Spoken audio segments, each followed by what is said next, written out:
तत्काल हेर्दाखेरि चाहिँ कस्तो लागेको थियो भने हो त यो राजावादीको आन्दोलन कस्तो हिंसक भएको भन्ने तत्काल लागेको थियो। तर पछिल्लो घटनाक्रमले जसरी भिडियोहरू आइरहेछ, जसरी फुटेजहरू आइरहेछ, यसले के शंका उत्पन्न गरिरहेको छ भने त्यहाँ म्यासिभ फोर्स युज भएको थियो सरकारको तर्फबाट, सरकार चुकेको छ भन्ने कुरा प्रष्ट देखिन्छ। म सुरक्षाको मान्छे होइन, यहाँ मान्य ध्रुवबहादुर प्रधान हुनुहुन्छ, सुरक्षाको कुरा अझ विशेष गरी उहाँले जोड्न सक्नु होला। तर मैले संवाद गरे अनुसारले मैले पाएको कुरा, त्यो आन्दोलनहरूको क्रममा सुरक्षाको कसरी पोजिसन गरे हुन्छ, सुरुमा चाहिँ यो ह्युमन ब्यारिकेड हुँदो रहेछ, त्यस पछाडि निषेधित क्षेत्र भनेको यो कन्क्रिट ब्यारिकेड हुँदो रहेछ।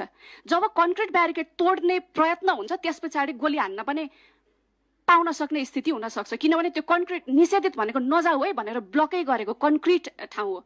जहाँसम्म हामीले दुर्गा प्रसाईको देखाएको थियौँ, त्यो ह्युमन ब्यारिकेड मात्रै तोडेको निषेधित क्षेत्रसम्म पुगिसकेको स्थिति होइन रहेछ। यद्यपि उहाँले गरेको कार्य निन्दनीय छ, उहाँले गरेको कार्य एकदमै निन्दनीय छ।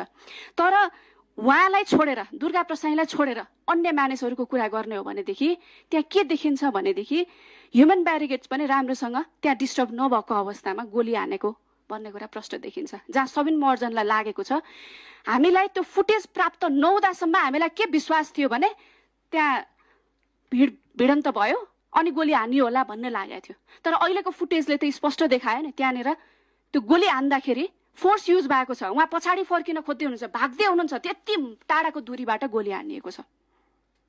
अनि ठहरै जहाँ गोली हान्यो ठहरै उहाँ त्यहीँ लड्नु भएको स्थिति छ। यो सामान्य परिस्थिति होइन, यो असामान्य रूपमा सामान्य परिस्थितिमा म्यासिभ फोर्सको युज हुने यो सामान्य कुरा होइन। सरकारले चाहिँ यसमा एकदमै जवाफ दिनुपर्छ। यो मानवाधिकारको गम्भीर उल्लङ्घन हो।